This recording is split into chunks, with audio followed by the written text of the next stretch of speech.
Students, आज के ई lecture में हम पढ़ेंगे benzo fused 5 membered heterocyclic compound.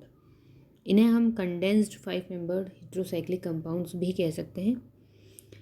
इन कंपाउंड्स में अभी जो इससे पहले हमने पढ़े थे हेट्रोसाइक्लिक कंपाउंड जैसे पायरॉल, फ्यूरिन और थायोफिन, इन 5 मेंबर्ड रिंग के साथ एक बेंजीन रिंग फ्यूज्ड होती है, इसीलिए इन्हें benzo fused 5 membered heterocyclic compound कहते हैं। इस कैटेगरी का जो मेन इंपॉर्टेंट कंपाउंड है वो है इंडोल और बेंजोपायरॉल, जिसमें कि बेंजीन रिंग के साथ एक पायरॉल न्यूक्लियाई फ्यूज्ड होता है। अब जब बेंजीन रिंग के इन 5 सदस्य एरोमेटिक हेट्रोसाइक्लिक कंपाउंड के साथ फ्यूज़न होता है, जैसे पायरॉल, फ्यूरिन या थायोफिन के साथ, तो हमें बेंजो ए, बेंजो बी और बेंजो सी सयुग्मित 5 सदस्य हेट्रोसाइक्लिक यौगिक प्राप्त होते हैं। इन हेट्रोसाइक्लिक यौगिकों के जो नाम हैं वो बेंजीन रिंग के 5 मेंबर्ड हेट्रोसाइक्लिक रिंग के साथ कॉन्जुगेशन की पोजीशन पर निर्भर करते हैं। जैसे अगर 1-2 पोजीशन है तो अलग ना बेंजो ए कहलाएंगे। अगर 2-3 बॉन्ड के साथ कॉन्जुगेशन है तो वो बेंजो जो भी है बेंजो बी कहलाएंगे, और 3-4 बॉन्ड के साथ है तो बेंजो सी कहलाते हैं। जैसा कि हमें इस डायग्राम तो फर्स्ट है, जैसे अगर 1-2 बॉन्ड के साथ इनका फ्यूज़न होता है, यानी कि जो ये फलक है इसमें हम लेते हैं ये 1-2, इसके साथ अगर फ्यूज़न होता है 1-2 तो ये कहलाते हैं बेंजो ए। कि जब बेंजीन रिंग की 5 मेंबर्ड या हेट्रोसाइक्लिक कंपाउंड के द्वारा कॉन्जुगेट, तो इसका एग्जांपल है इंडोलिजीन। इसमें बेंजीन रिंग का पायरॉल के साथ 1-2 बॉन्ड के द्वारा कॉन्जुगेशन है तो ये कहलाते हैं बेंजो ए। इसी प्रकार यदि बेंजीन रिंग का 2-3 बॉन्ड के द्वारा इन दोनों पोजीशन के पे फ्यूज़न होता है या कंडेंसेशन होता है तो वो कहलाते हैं बेंजो बी।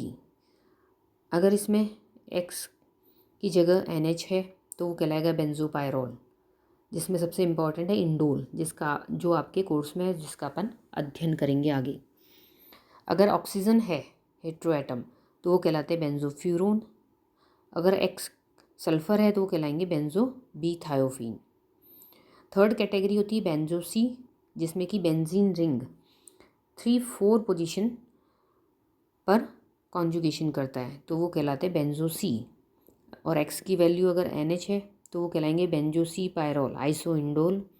ऑक्सीजन है अगर हेट्रो एटम तो वो कहलाते हैं बेंजो सी फ्यूरेन, और सल्फ़र अगर हेट्रो एटम है तो वो कहलाएंगे बेंजो सी थायोफिन।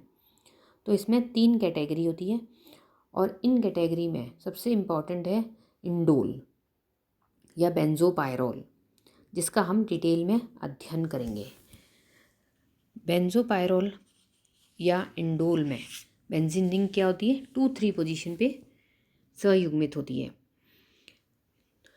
और यह मेनली एरोमेटिक या नेचुरल जो प्रोडक्ट्स हैं उसमें पाए जाते हैं, और ग्लाइकोसाइड के रूप में यह कई पौधों में भी पाया जाता है, जो कि हाइड्रोलिसिस और ऑक्सीडेशन करने पर इंडोल फ्री करता है।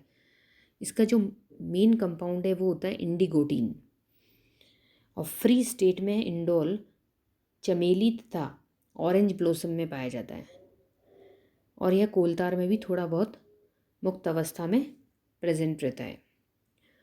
तो सबसे पहले हम लेते हैं इसकी बनाने की विधियाँ या मेथड्स ऑफ प्रिपरेशन। तो सबसे इम्पॉर्टेंट मेथड है फिशर इंडोल सिंथेसिस, जिसमें कि हम इस विधि में हम फिनाइल हाइड्रोजन या सब्स्टिट्यूटेड हाइड्रोजन की 2 अल्फा हाइड्रोजन परमाणु युक्त एल्डिहाइड या कीटोन के साथ एसिड कैटेलिस्ट जैसे सल्फ्यूरिक एसिड है, बोरोन ट्राईफ्लोराइड है, जिंक क्लोराइड है या पॉलीफॉस्फोरिक एसिड है की प्रेजेंस में अभिक्रिया करवाते हैं। तो इस डायग्राम में जैसे इस रिएक्शन में दिखाई दे रहा है कि फिनाइल हाइड्रोजन एसीटोफिनोन के साथ अभिक्रिया करके 2 फिनाइल इंडोल बनाता है, और साथ में अमोनिया और वाटर बाई प्रोडक्ट बनते हैं। इसकी मैकेनिज़्म इस प्रकार से होगी। सबसे पहले जो फिनाइल हाइड्रोजन है वो रीअरेंज होकर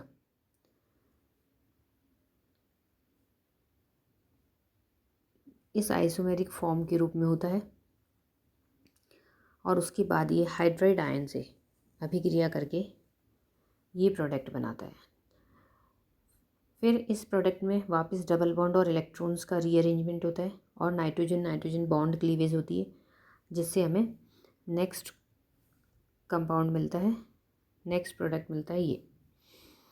इसमें वापस इलेक्ट्रॉन की शिफ्टिंग के द्वारा ये फाइनली एक 5 मेंबर रिंग में कन्वर्ट हो जाता है, जिसमें से अमोनिया के छोड़ने के बाद ये 2 फिनाइल इंडोल फाइनल प्रोडक्ट के रूप में बनता है। नेक्स्ट सिंथेसिस है इसकी मैंडुलिंग सिंथेसिस। मैंडुलिंग सिंथेसिस में हम ऑर्थो एसाइल एमिडोटोलुइन का किसी स्ट्रॉन्ग बेस की प्रेजेंस में, जैसे टर्शरी ब्यूटोऑक्साइड, सोडियम एमाइड, सोडामाइड की प्रेजेंस में साइक्लाइजेशन करते हैं तो इंडोल प्राप्त होता है। तो इसमें हम लेते हैं, जैसे अगर हम ऑर्थोटोलुडीन से भी अभिक्रिया को स्टार्ट कर सकते हैं। ऑर्थोटोलुडीन की अभिक्रिया फॉर्मल्डिहाइड के साथ हीट करवाने पर हमें ऑर्थोफार्माडोटोलुइन बनता है। ये ऑर्थोफार्माडोटोलुइन फिर रीअरेंज होकर फाइनली इंडोल में कन्वर्ट हो जाता है। नेक्स्ट सिंथेसिस है बिशलर इंडोल सिंथेसिस।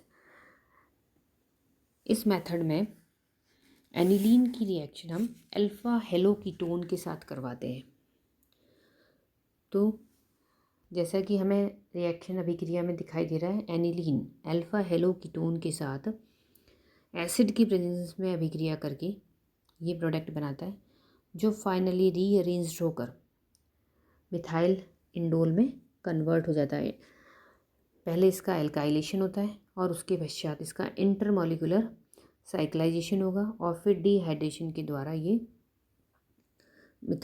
फिनाइल इंडोल में कन्वर्ट हो जाता है। नेक्स्ट सिंथेसिस है रिसर्ट इंडोल सिंथेसिस।